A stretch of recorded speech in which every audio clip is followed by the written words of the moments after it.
Áudio, senão vai me atrapalhar. Bom, meus irmãos, vamos lá. A nossa escola bíblica, a gente vai se basear como na palavra de Deus. Normalmente, nas escolas teológicas, o que nós temos? Nós temos um ensino literal das Escrituras e um ensino cronológico e também uma organizacional.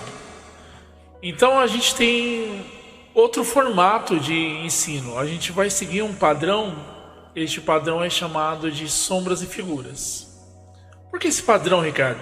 Esse padrão ele segue a doutrina de Paulo, a forma como Deus demonstra as coisas, de sombras e figuras.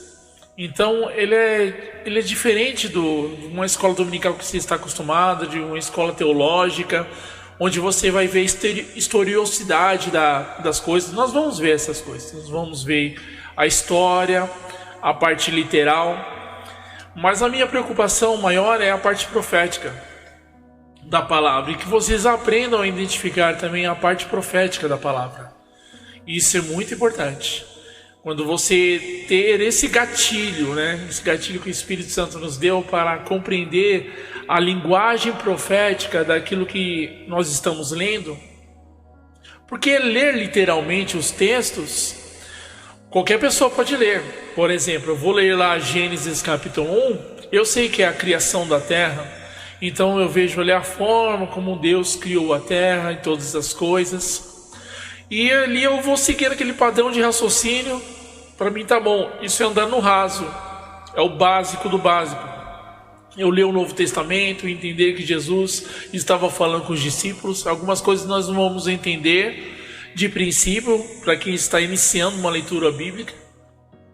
Mas de forma literal, a gente vai acompanhando, a gente vai guardando algumas informações. Mas a gente precisa compreender a palavra de forma espiritual. A gente precisa compreender o coração de Deus, os mistérios que estão nas entrelinhas, os mistérios que estão contidos ali nos textos. E isso é muito importante.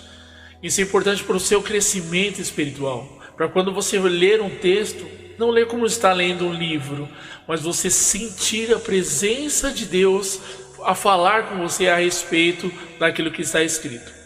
Então este padrão, ele segue determinados contextos. É um formato de estudo baseado em tipos e sombras, onde nós podemos encontrar respaldo para isso. Vamos em 1 Coríntios capítulo 10, versículo 11. Olha o que a Bíblia vai dizer. 1 Coríntios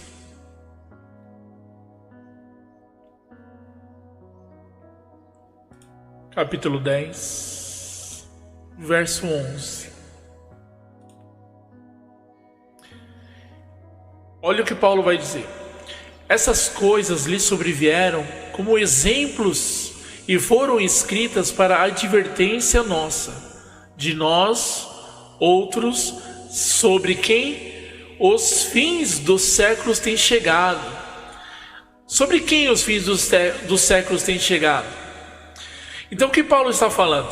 Paulo está dizendo, ele está mostrando que tudo que foi escrito no Antigo Testamento, tudo que foi escrito no passado, essas coisas que aconteceram no passado, elas são sombras de uma realidade. Um exemplo, vou pegar uma Bíblia aqui. Licença. Está vendo essa Bíblia aqui? Essa Bíblia, ela tem um formato, certo? Mas mediante uma luz que bater sobre ela, ela vai irradiar o quê? Ela vai irradiar uma sombra, correto? Então essa sombra, eu consigo ver o formato da Bíblia, mas eu não consigo entender que livro é. Eu sei que é a Bíblia porque eu estou segurando aqui nas minhas mãos. Mas se você estivesse olhando só para a sombra, você saberia o que realmente é aquela sombra? Isso é o Antigo Testamento. A gente vê o formato das coisas, a gente vê os detalhes, o contorno de todas as coisas, mas a gente não vê a realidade. Quando é que nós enxergamos a realidade?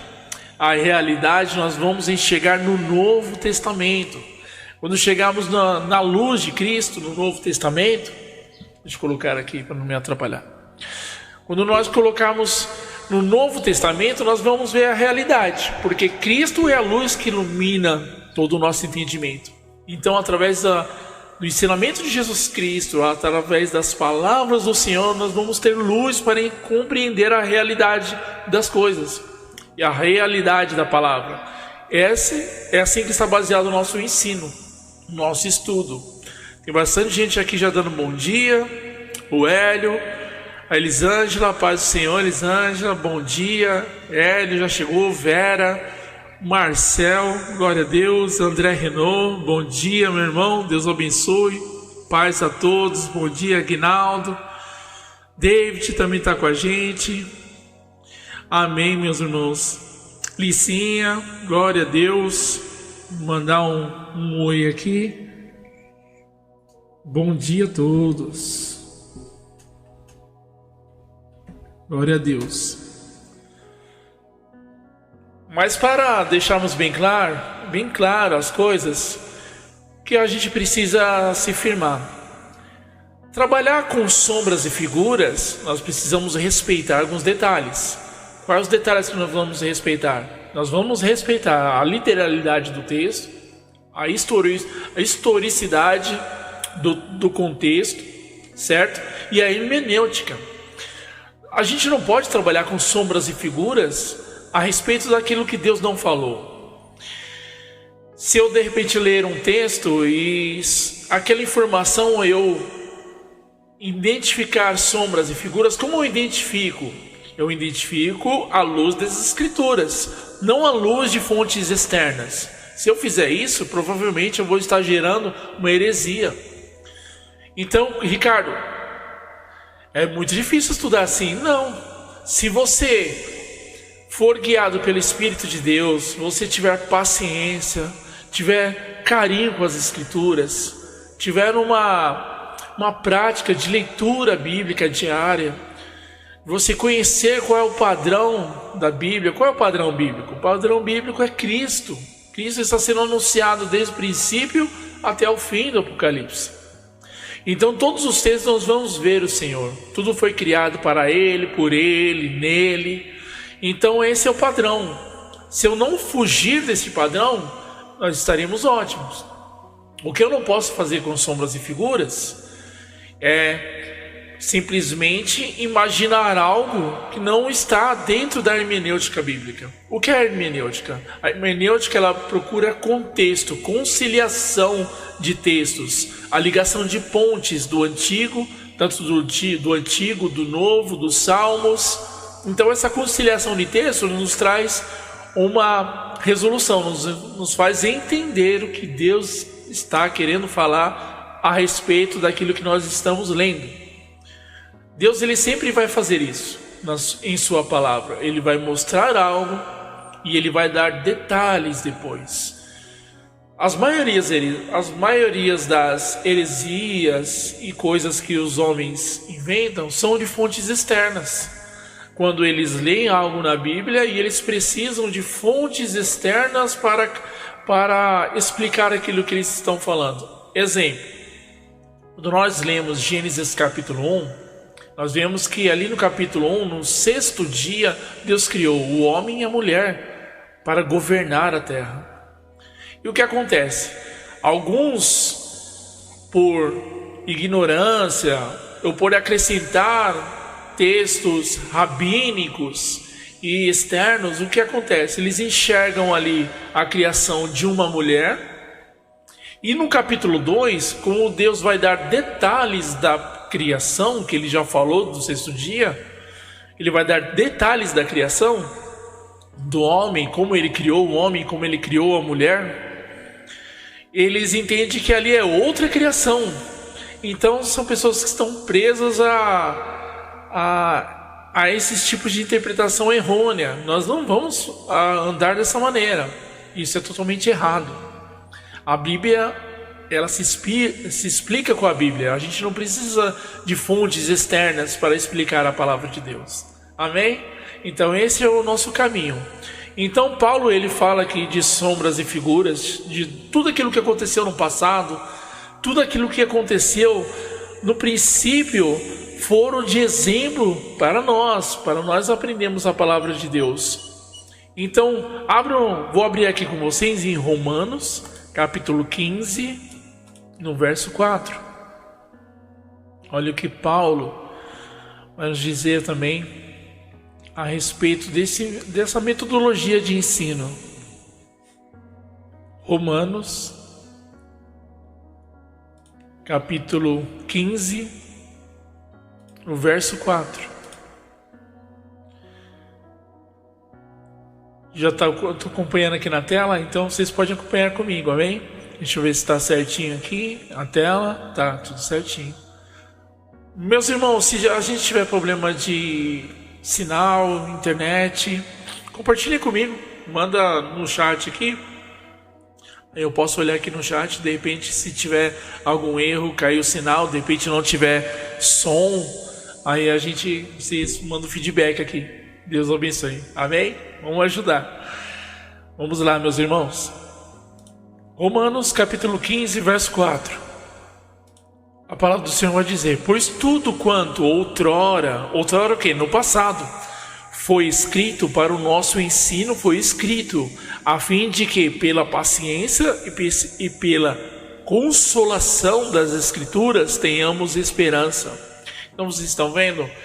Tudo que foi escrito no passado, nós não podemos ignorar o passado, nós não podemos ignorar as fontes que Deus deixou. Deus deixou links. Quando nós vamos explicar a palavra de Deus, nós precisamos encontrar por que Cristo está falando sobre determinado assunto. Da onde Jesus tirou essas palavras?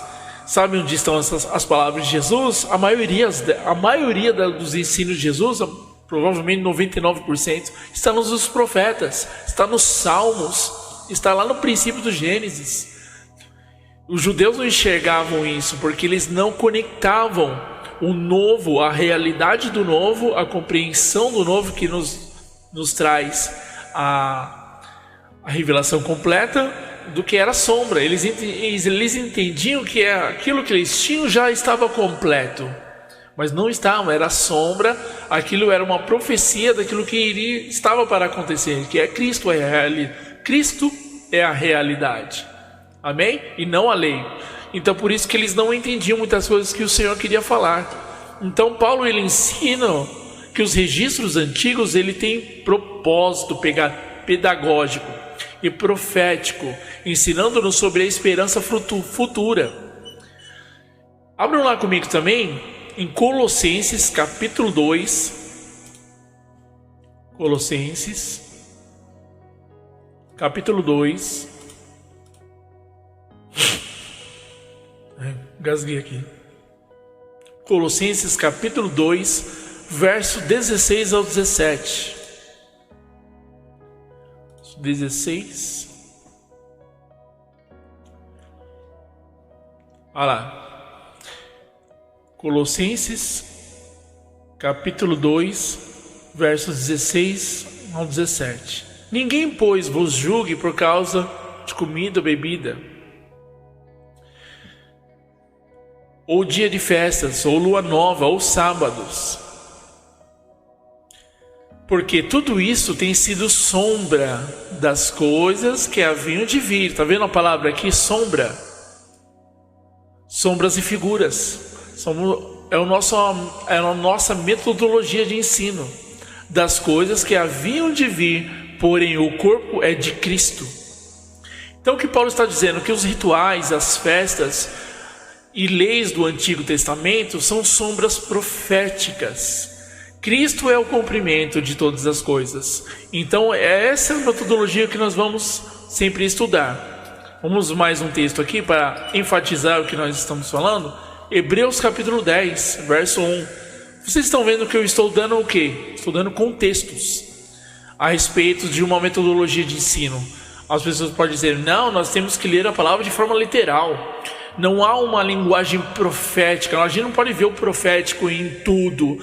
Nem tudo tem o profético, é claro. Mas a gente precisa vasculharem, identificar se eu conheço o literal, se eu conheço o texto, a historicidade, o porquê aquilo foi escrito, agora eu vou cavar mais fundo à procura do profético. Então o profético vai me revelar coisas mais altas. Então vamos lá. Vou compartilhar aqui com vocês também Hebreus, capítulo 10, verso 1. Carta aos Hebreus, capítulo 10, verso 1.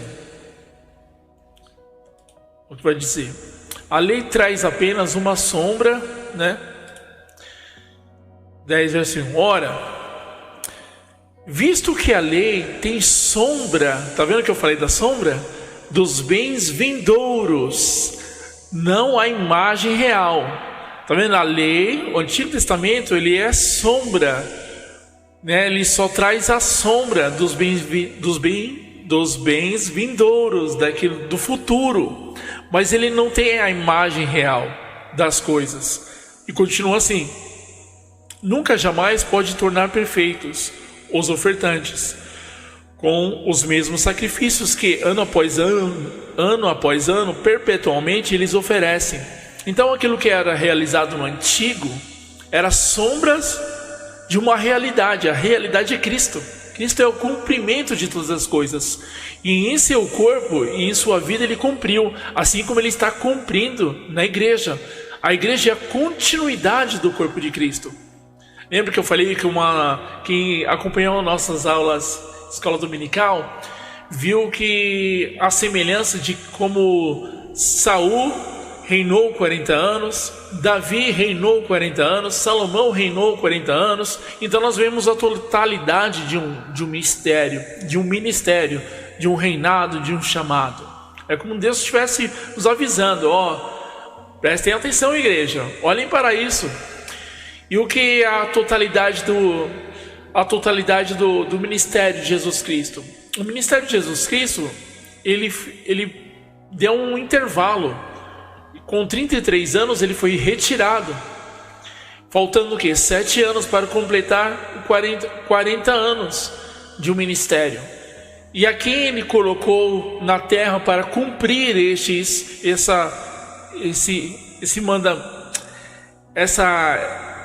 período, né? Esse período de ministério? A igreja. A igreja, ela completa. A igreja é o corpo de Cristo. Somos corpo, somos a continuidade daquilo do que o Senhor começou, correto? Então, se somos corpos, vamos continuar o ministério de Cristo até se completar os 40 anos. Então, tá vendo? Deus falando através de sombras e realidades para nós compreendermos. Por isso que cada número na Bíblia é importante, cada data. Quando a gente converge, por exemplo, côvados em metros, e algumas Bíblias estão fazendo isso. Mas isso é muito ruim, porque o que acontece? Em côvados, Deus deixou um mistério, mas quando você converte em metros, trazendo já para entender os metros, isso é ler de forma literal, mas a literalidade faz você perder a revelação. Então você conhece o literal, mas você precisa de algo mais. Então quando Deus te deu côvados, Deus te deu festas, é como Deus estivesse te dando links para você conectar aqueles números à sua linguagem profética. É dessa forma que a gente vai estudar. É a forma como Paulo somava as coisas e entendia e ensinava.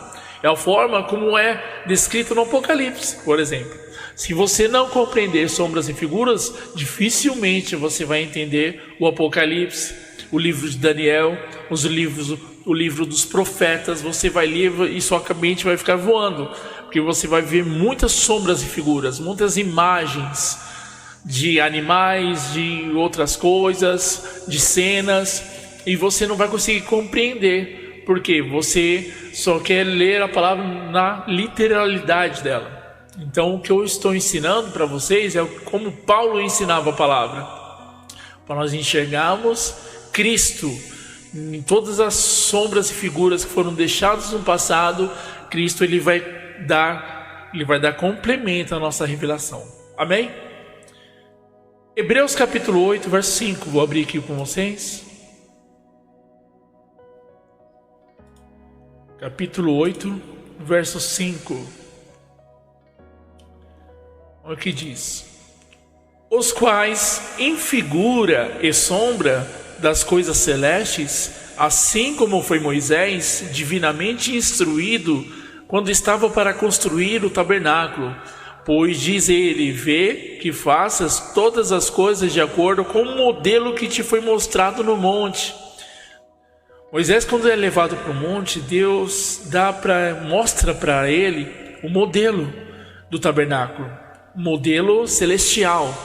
Então, Moisés, quando vai construir, ele já conhecia os detalhes do templo, ele sabia como deveria ser feito, porque Deus foi lá e levou ele no templo celestial e mostrou para ele: faz conforme essa imagem, Moisés. Então, o Antigo Testamento, como sombras e figuras, ele nos dá o quê? Ele nos dá uma instrução, é a instrução de Deus para que nós possamos construir, terminar a construção, terminar a revelação, a verdadeira revelação. Ela só vem após nós pegarmos todos os materiais, olharmos para o Antigo e termos uma base. O Antigo te dá uma base da construção para te levar à verdadeira revelação. É assim que funciona. Deus quer nos falar deste propósito. Por isso que nós não podemos ignorar o Antigo. E é por isso que nós iniciamos essa jornada desde o Antigo, mas sempre falando do Novo. Por quê? Para que a revelação ela seja completa. Então o tabernáculo, todas as coisas feitas no santuário, o passado, o terreno, aponta para o futuro celestial. E aqui eu quero mostrar, prestem atenção aqui na tela, eu quero mostrar o primeiro exemplo daquilo que... O tema dessa live hoje é o segundo dia, mas eu vou dar uma pinceladinha no primeiro dia. Primeiro dia do que, Ricardo? Primeiro dia de Gênesis. Então nós vamos olhar para nós identificarmos aqui, ó. Vou mostrar para vocês. Vou mudar a tela aqui. E vocês já vão enxergar o primeiro dia.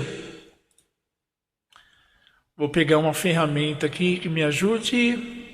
Tá, o mouse aqui já me dá uma força. O que nós estamos vendo aqui? Vamos primeiro ler o texto aqui, ó, de Gênesis. No princípio, criou Deus os céus e a terra. Está vendo aqui embaixo? A terra, porém, estava sem forma e vazia. Havia trevas sobre a face do abismo, e o Espírito de Deus pairava sobre as águas. Disse Deus: haja luz, e houve luz. E viu Deus que a luz era boa, e fez separação entre luz e trevas. Chamou Deus a luz dia e as trevas noite. Houve tarde e manhã, o primeiro dia. O que Deus quer dizer com isso? Se nós lermos simplesmente de forma literal, eu compreendo que ele fica meio distorcido. Porque no princípio criou Deus os céus e a terra. Mas Deus criou uma terra sem forma e vazia? Como Deus ia criar uma terra sem forma e vazia?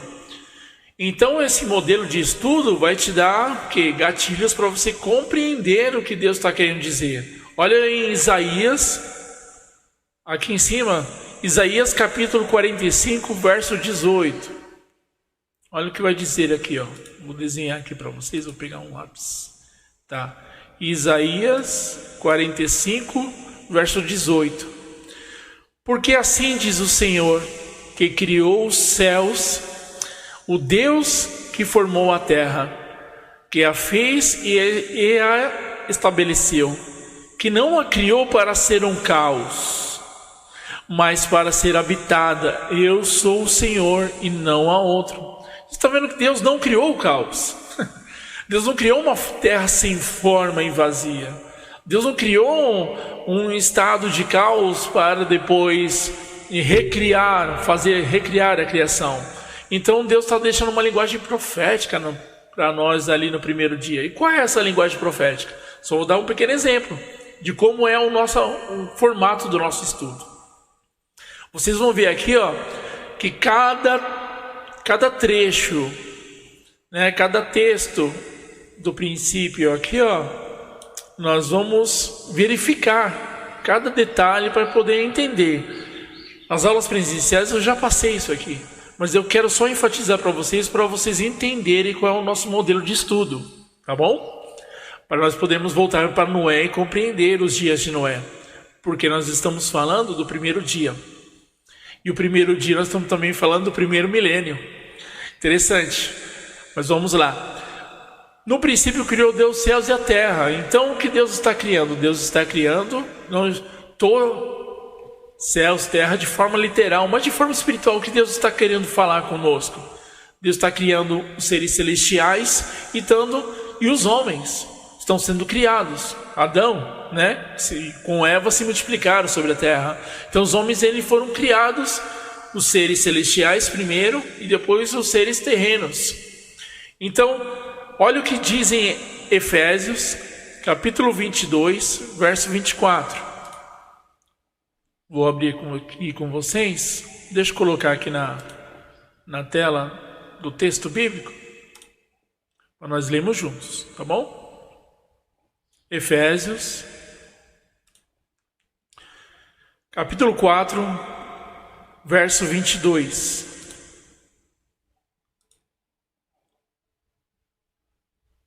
Efésios 4, verso 22, até o verso 24. No sentido de que, quanto ao trato passado, vos despojeis do velho homem, que se corrompe segundo as concupiscências do engano, e vos renoveis do espírito do vosso entendimento, e vos revistais do novo homem, criado segundo Deus, em justiça e retidão, procedentes da verdade. Então o que Paulo está dizendo? Paulo está dizendo ali que... Só uma licencinha aqui, gente.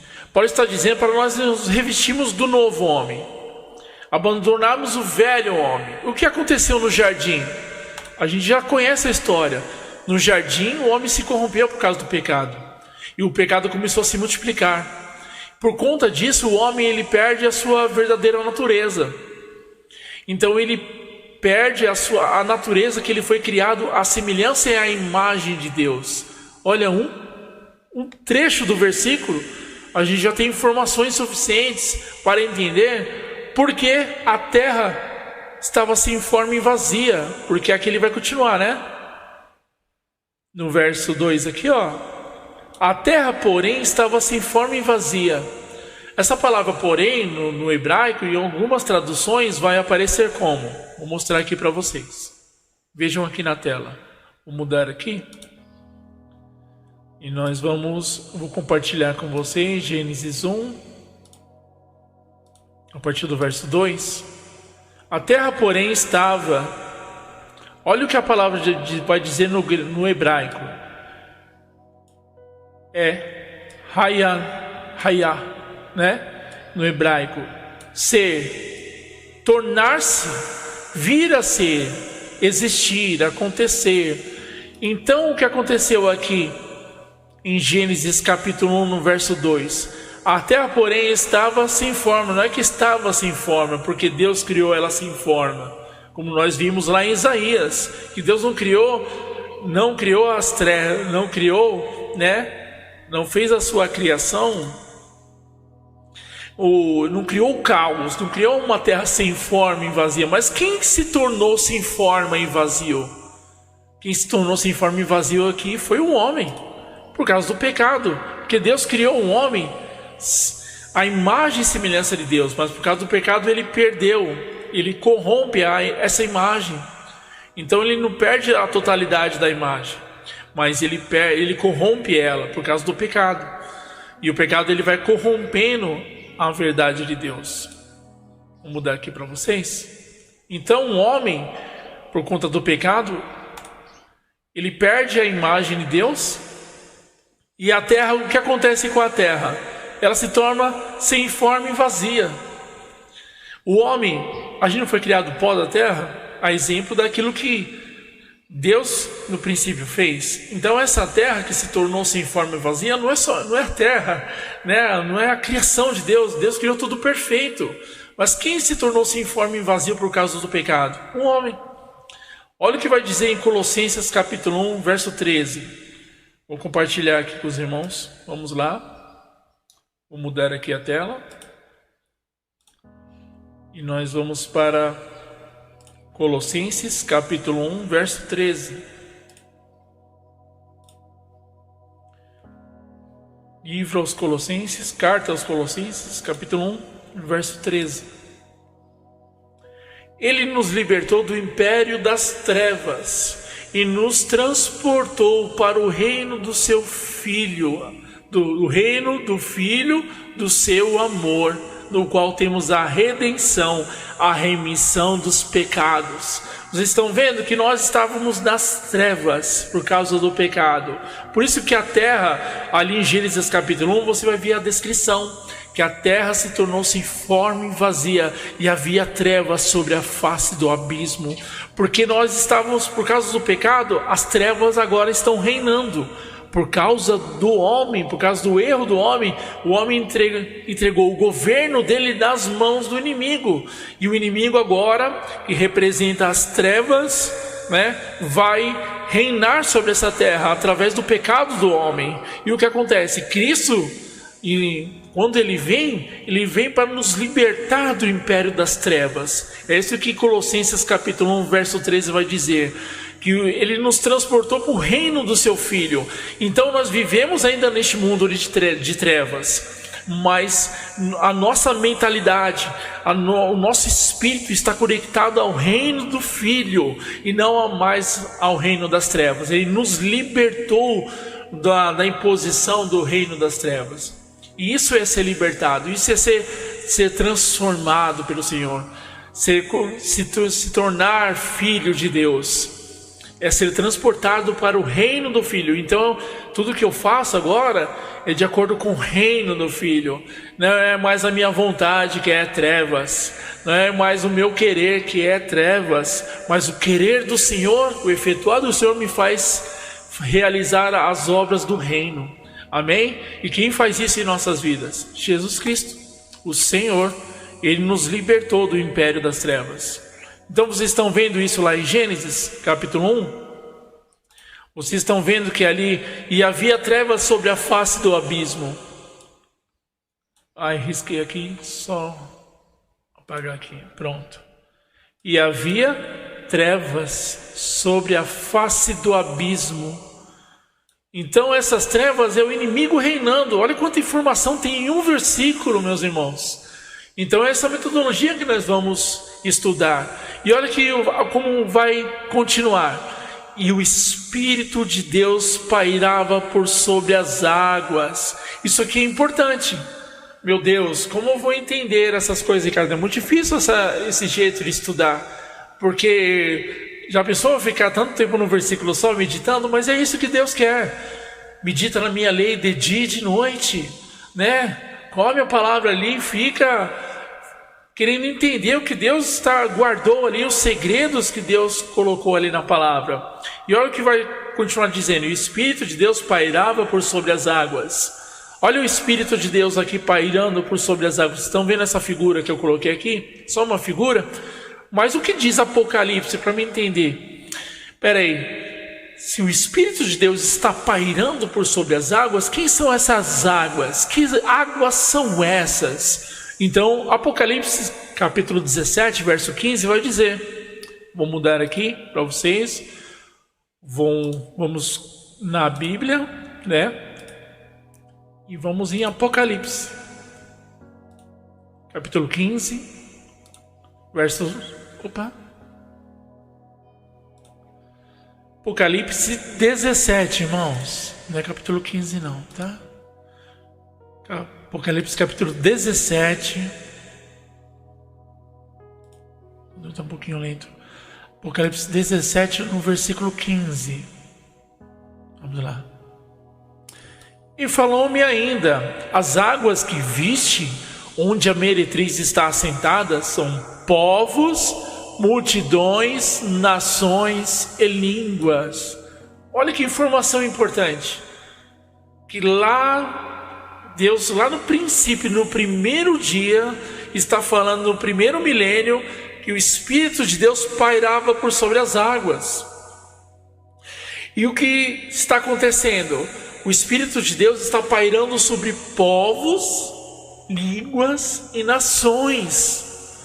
É a misericórdia de Deus repousando no Antigo Testamento. É a misericórdia de Deus ali repousando, procurando aonde repousar, porque o Espírito Santo ainda não tem onde repousar. Ele ainda não encontrou repouso naquele momento. Então o Espírito de Deus paira por sobre as águas. Ele está pairando por sobre os povos. Ele ainda não pode habitar dentro, mas ele paira. Olha quanta mensagem tem ali numa figura, num versículo. Então, quando nós vemos lá em Apocalipse que essas águas representam povos, línguas e nações, nós vai fazer o que com a nossa mente? Ampliar a revelação. É uma camada profética. O que eu estou fazendo com vocês? Eu estou liberando camadas proféticas na palavra. Então, quando você olhar a palavra de Deus, é necessário que você libere sobre a sua mente e sobre a sua interpretação bíblica camadas proféticas. Isso quem vai fazer? O Espírito Santo de Deus. Mas Ricardo, eu tenho que conhecer a Bíblia toda. Meus irmãos, né? É a vida do cristão, é a leitura bíblica diária, é o conhecimento das Escrituras. Hoje ainda tem a facilidade da tecnologia que você pode, com um clique, você vai lá e encontra palavras com semelhança e você faz uma hermenêutica. Os instrumentos que nós temos tecnológicos hoje não é somente para... Gente, não é para o pecado. É para as bênçãos de Deus. Vamos usar a tecnologia também para o nosso bem, para ministrar a palavra de Deus, para aprender a palavra de Deus. Nós nos enchemos de Deus. Amém? E é isso que a gente está fazendo nessa escola dominical em live, né? Estamos utilizando um recurso que o mundo criou, mas estamos o quê? Utilizando esse tempo para falar da palavra de Deus, para falar das coisas de Deus. Então, obrigação do cristão, leitura bíblica diária, né? Ouvir a palavra de Deus, do que ficar perdendo tempo com tantas outras coisas. A gente precisa se encher da palavra, comer a palavra, para nós compreendermos as coisas. E olha o verso 3. Após o Espírito ter pairado sobre as águas, o que Deus vai dizer no verso 3? Disse Deus: haja luz, e houve luz. E viu Deus que a luz era boa. Então o que Deus está fazendo aqui? E fez separação entre luz e trevas. Olha aqui, lembra da aula passada que eu falei sobre a geração, que os filhos de Deus, eles representam os homens, a descendência de Sete, a descendência de Adão. Porque por causa do pecado, Caim, ele se corrompeu, ele é o primogênito, ele matou seu irmão Abel. E o que acontece? Essa corrupção, ela iria se multiplicar. Então, para que essa corrupção não se multiplicasse, Deus deu a Adão um novo filho chamado Sete. E este filho vai ser chamado de filho de Deus. Esse filho, eles são os filhos de Deus, porque quando nós lemos lá, na última aula, quem estava presente pegou esse detalhe, que não foram os anjos que se relacionaram com as mulheres e tiveram valentes, gigantes na terra. Tira esse tipo de doutrina herética da sua mente. Foram os filhos de Deus que se corromperam.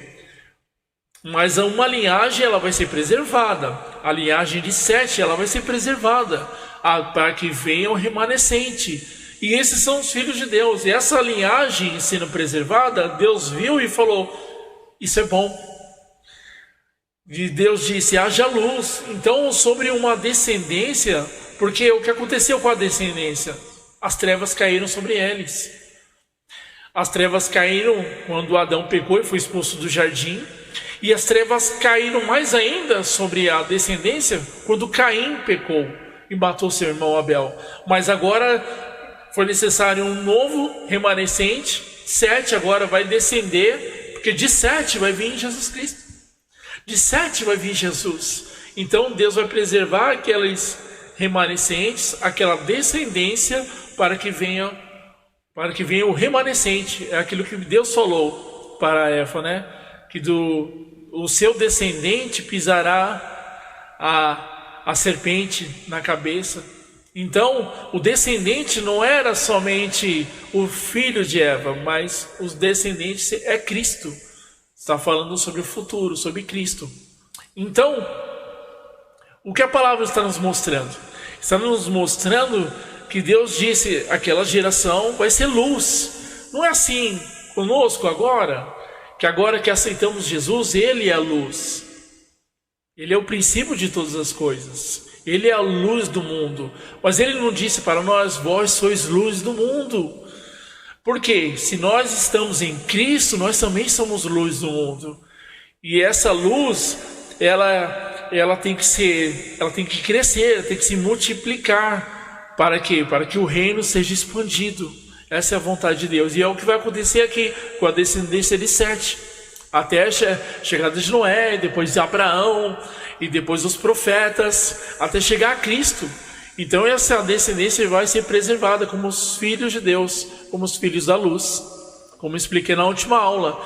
Interessante aqui que Deus diz, a luz era boa, e viu Deus que isso era bom. E aí fez separação entre luz e trevas. Deus está dividindo o povo de quem é trevas, de quem é luz. Então Deus escolheu, quem andar na minha luz será luz, mas quem andar nas trevas será trevas. Maiores trevas serão. Não é que Deus está escolhendo uns, Deus, assim como os calvinistas acreditam, né, que Deus escolhe alguns para a salvação e escolhe outros para a perdição. Não, meus irmãos, tira isso da sua mente. Deus não escolhe ninguém para a perdição. Deus quer salvar a todos. Mas o que acontece ali é que alguns escolheram as trevas, preferiram as trevas do que a luz. E é isso que acontece. Mas nós escolhemos a luz. Vocês que estão aqui esta manhã comigo, escolheram a luz. Amém? Escolheram a luz das Escrituras. Isso é a revelação do primeiro dia, e houve tarde de manhã. Então Deus está dividindo um povo que anda nas luzes, que essa divisão vai acontecer até os dias de hoje. Aqueles que estão na luz e aqueles que estão nas trevas. Agora a gente vai para o nosso tema da nossa live.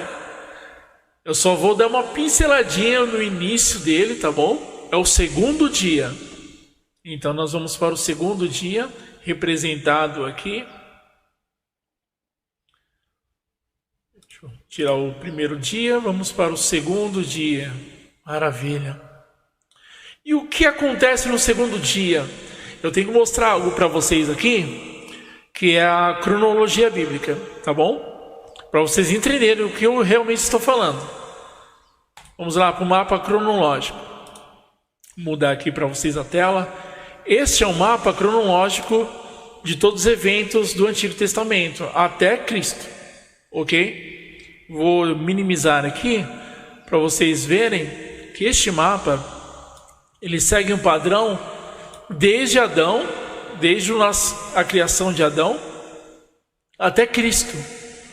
Então, uma longa jornada, né? Nós vemos aqui, e quantos anos se passaram, Ricardo?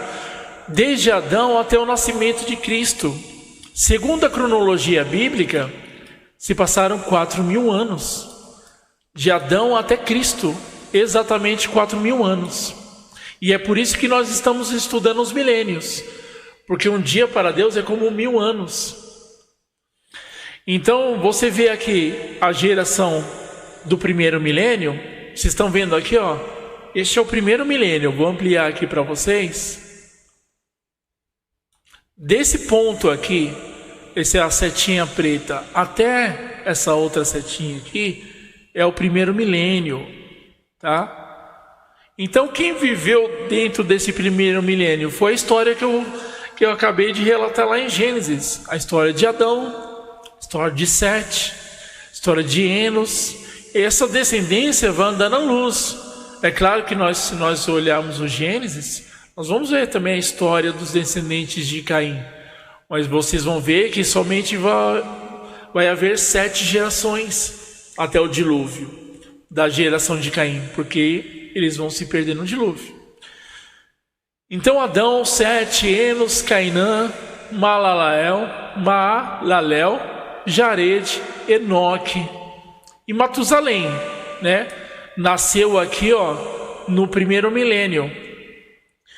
E o que acontece? Ele atravessa o primeiro milênio e vai continuar vivendo até o segundo milênio.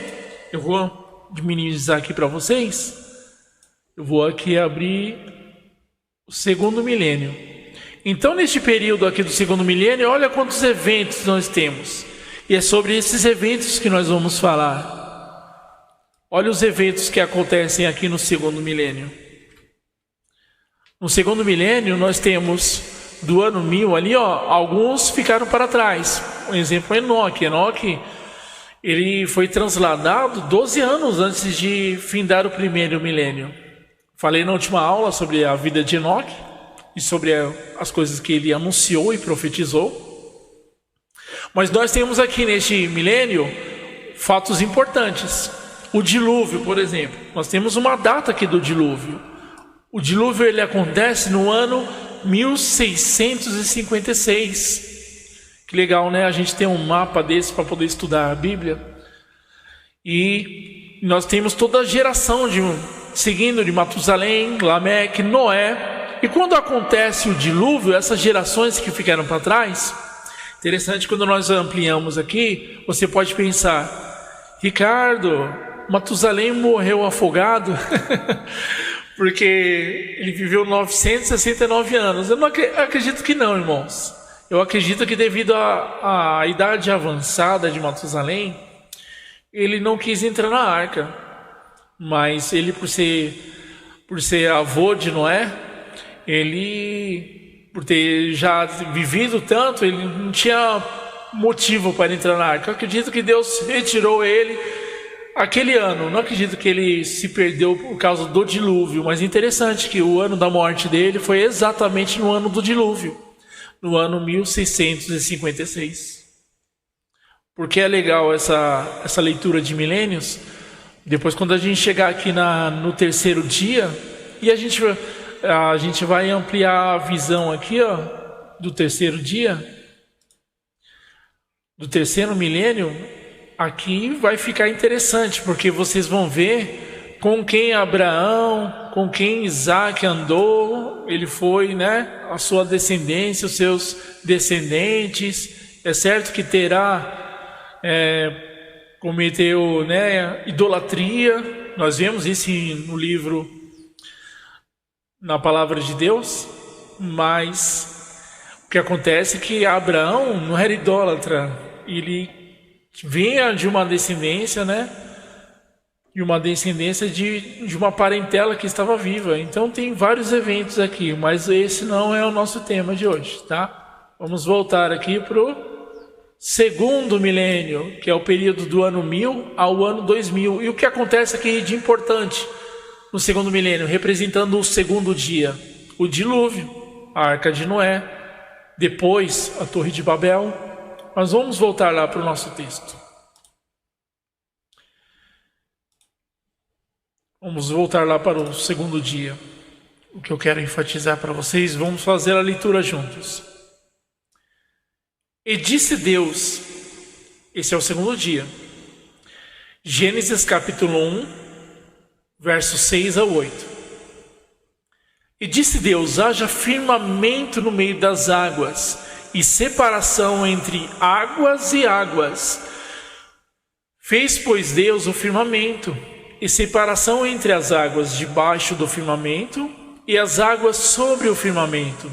E assim se fez. E chamou Deus ao firmamento céus. Houve tarde e manhã, o segundo dia. Gênesis 1, versos 6 ao 8.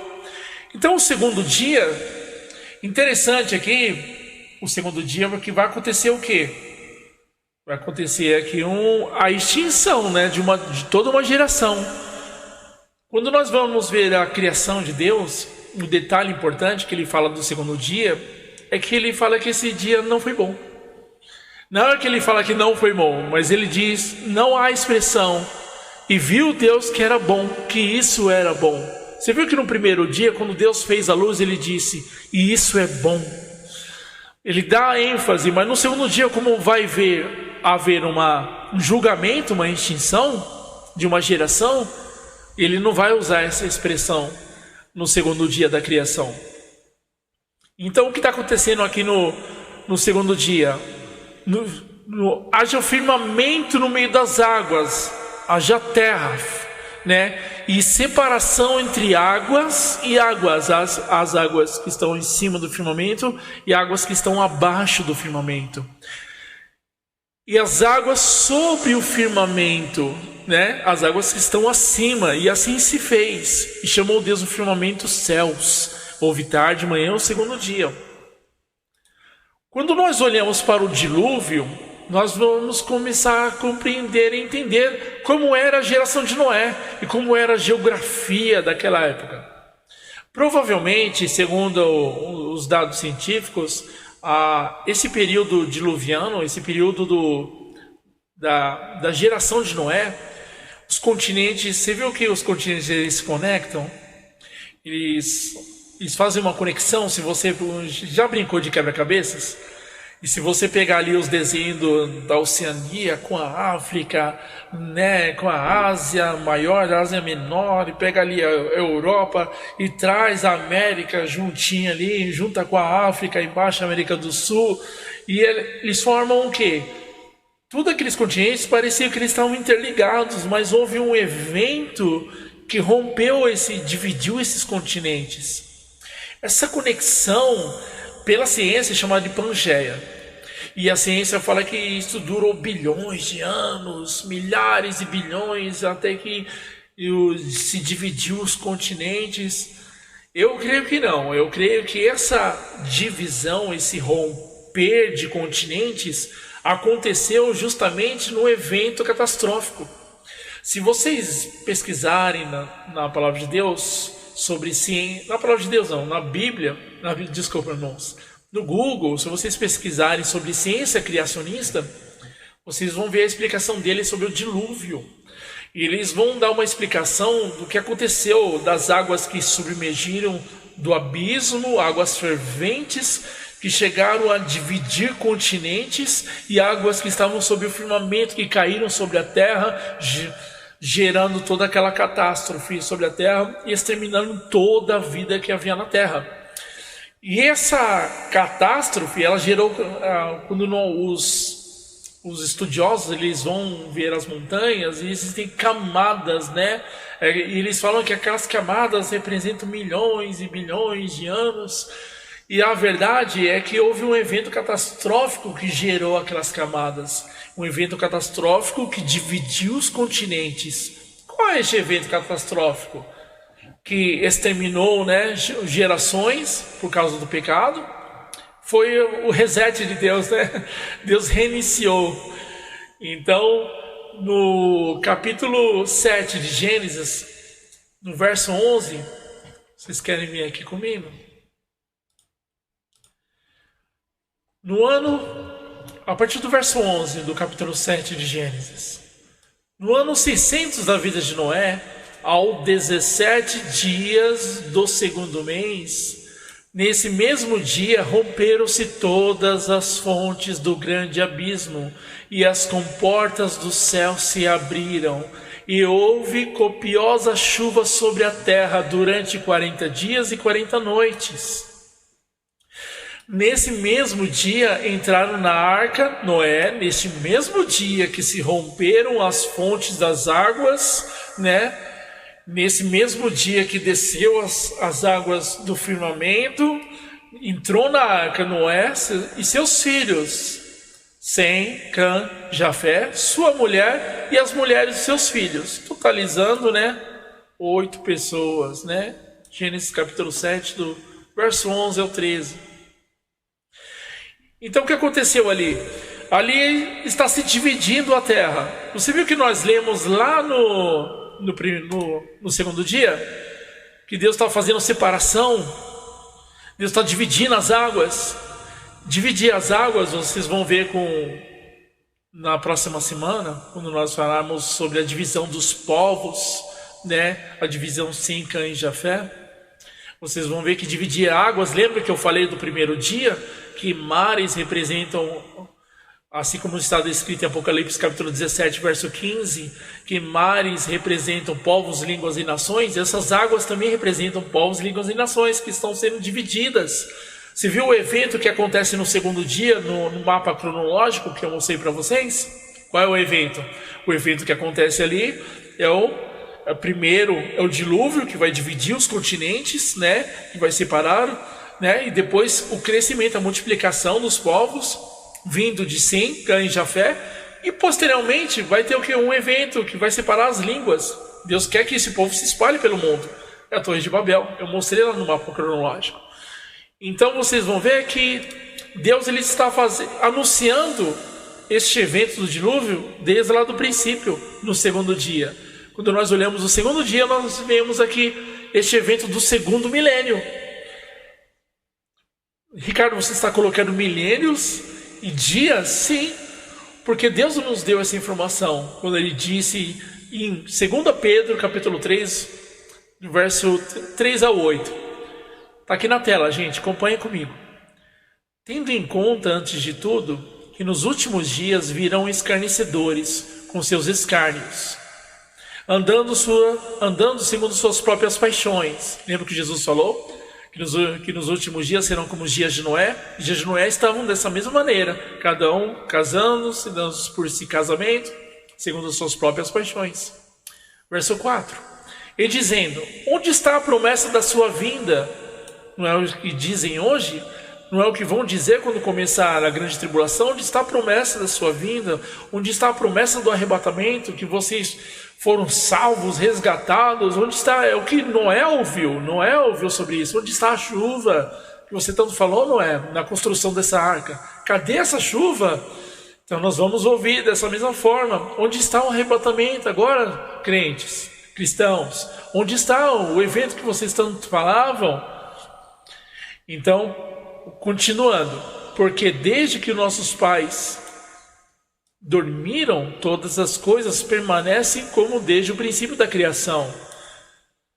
Porque deliberadamente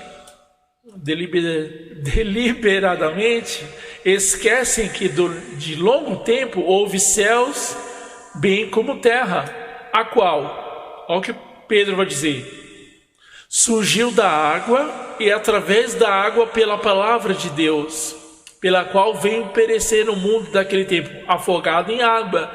Então o que Pedro está dizendo? Que aquele mundo foi gerado das águas. Aqueles povos, né, aquele mundo veio perecer pelas águas. E o que acontece agora na nova aliança? O que acontece agora no futuro? O que Deus tem reservado para o futuro? Ora, os céus que agora existem e a terra, pela mesma palavra, têm sido entesourados para o fogo. Entesourados é o quê? Guardado, preservado para quê? Para o fogo. Algo que é precioso, né, como o ouro, a prata, eles não são testados pelo fogo, e depois que eles passam pelo processo do fogo, assim como um vaso de barro, ele não passa pelo fogo para ser o quê? Entesourado. Um tesouro só é tesouro depois que ele resiste ao fogo. Então, a terra que existe hoje, ela está sendo entesourada para o fogo. Isso que significa ser separado para o fogo, e não separado para ser destruído. É separado para ser purificado. Então, quando Jesus voltar, ele vem para purificar essa terra de tudo que o homem corrompeu. Tudo que esse sistema corrompeu, o sistema do inimigo. Continuando no texto. Estando reservados para o dia do juízo e destruição dos homens ímpios. Destruição do quê? Da terra? Não. Destruição dos homens ímpios. Destruição da impiedade. Destruição de quem? De todos aqueles que colocaram a marca da besta, todos aqueles que são trevas. Estão reservados o que para eles? O juízo, né? E este mundo está sendo entesourado para o fogo que purifica essa terra. Quando Jesus voltar, ele vem para purificar a terra. Tudo aquilo que o homem corrompeu da criação, Deus irá purificar. Verso 8. Há todavia uma coisa, amados, que não deveis esquecer que para o Senhor um dia como 1000 anos e 1000 anos como um dia. Vocês estão vendo aqui aquilo que eu afirmei? É por isso que nós estamos estudando Gênesis capítulo 1 e vendo os dias da criação. É claro que nós estamos estudando sobre a vida de Noé. Mas para falar de Noé, nós temos que falar do segundo dia da criação, inevitavelmente. Este é o nosso modelo de estudo, mostrar sombras e figuras. Meus irmãos, eu vou parar por aqui. Vou parar por aqui, que já deu o nosso horário, né? Das 9h30. E que você seja abençoado por essa palavra, por este estudo. Depois quando nós finalizarmos este estudo sobre o dilúvio, eu vou colocar esses slides, tudo isso lá no grupo, para você baixar, poder ver, analisar, conferir os textos. Amém? E eu tenho certeza que o Senhor vai te abençoar, vai me abençoar também, para que nós possamos exercer, né, esse chamado, nós possamos ter sede pela palavra de Deus. Amados, nos encontramos domingo que vem, amém? Na live. Hoje nos encontramos daqui a pouco, às 18h30, no nosso grande culto de família. Vamos nos encontrar juntos para adorar ao Senhor, buscar a Deus de todo o nosso coração, de toda a nossa alma e espírito, queimando e desejando a presença de Deus, transbordar na presença de Deus. É isso que nós vamos fazer essa noite. Eu agradeço a todos que estiveram presentes. Um bom dia, a paz, a Daiane, a Vera, falando que está tudo ok. Ana Paula, obrigado. A Kate mandou aqui um amém. Meus irmãos, Deus abençoe suas vidas, Deus abençoe o seu domingo, a sua família. Vamos orar para finalizar essa live. Pai, em nome de Jesus, abençoa teus filhos, seus servos, ó Pai, que compreendem e têm o desejo de buscar a Tua palavra, de buscar, Senhor, as Escrituras, que têm sede de Te buscar, meu Deus. Guarda os seus corações, guarda as suas famílias, abençoa eles nesse dia, Pai, que a Tua presença não nos falte. Que possamos estar, Pai amado, daqui a pouco, reunidos como família, como corpo de Cristo, para Te adorar e Te exaltar, ó Deus. É o que eu Te peço e Te agradeço em nome de Jesus. Amém? Não esqueçam de ler os textos, não esqueçam de ler Gênesis no contexto do dilúvio. Amém? Leiam as Escrituras, os textos que eu citei aqui. Se você quiser revisar o vídeo para ter os detalhes, você vai poder ver posteriormente, porque o vídeo vai estar gravado e disponível no grupo. Quem ainda não está no grupo, quem está no grupo, manda o acesso para quem você conhece, que precisa participar. Quem está assistindo na TV, no celular, no computador, puder participar juntos, mandar um oi, mandar um ok, mandar um like lá no vídeo, né, na live. Deixa seu like, eu vou saber que você assistiu posteriormente também. Que Deus abençoe sua vida, meus irmãos. Fiquem com a paz do Senhor Jesus. Que o Senhor nos abençoe e nos guarde. Amém?